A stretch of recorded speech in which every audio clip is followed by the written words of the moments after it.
Pawar madam म्हणेल, कारण माझ्यापेक्षा वयाने मोठ्या. आम्ही 2006 ते 2008 आमचा ग्रुप होता. बालेवाडी बीएड कॉलेजला आम्ही सोबत काम केलं. मी, पवार मॅडम, महाजन मॅडम, उदय मॅडम, डावकर मॅडम. आमच्या स्टाफमध्ये आम्ही 6 जणी आणि एक जेंट्स, मेजॉरिटी लेडीजची होती.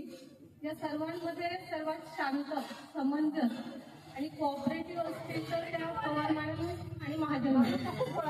बाकी आम्ही सगळे थोडे भाडीपुत्र होतो, पण पवार मॅडम आणि महाजन मॅडमला अक्षरशः सांगावं लागायचं, अरे भांडा बोला, जर काही प्रॉब्लेम आहे तर तुम्ही त्याबद्दल व्यक्त व्हा.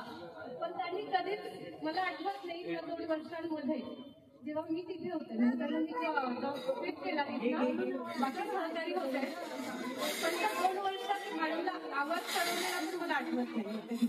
मग स्टुडंट्सला विचारलं होते, स्टाफ मेंबर्स होते त्यांच्यावर किंवा प्रिन्सिपलचा प्रश्न असतो, खूप मनमिळावून सहकार्य वृत्ती, सर्वांचं जुळवून घेणाऱ्या आणि अडचणींना मदत करणाऱ्या.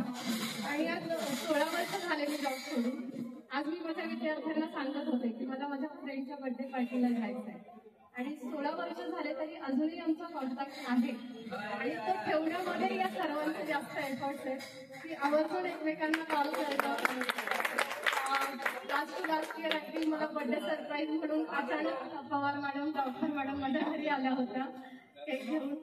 तर हे बॉन्डिंग जे आहे, म्हणजे जॉबमध्ये मी नेहमी सांगते, जिथे जिथे माझा विषय निघतो कॉलेज लाईफबद्दल किंवा जॉबबद्दल, की त्या कॉलेजमध्ये मी जर काही मिस केलं असेल किंवा नोकरीमध्ये, तर त्या सर्वांची आमचा जो ग्रुप तयार झाला होता आणि ते बॉन्डिंग आजही टिकून मिस करते. आणि हे आयुष्यात त्या टीमवर्क नाहीये, सोबत नाहीये, कामाच्या निमित्ताने त्याचं वाईट वाटतं, बाकी काही नाही. आणि खरंच ही आमची मैत्री अशीच दीर्घकाळ टिकून राहावं.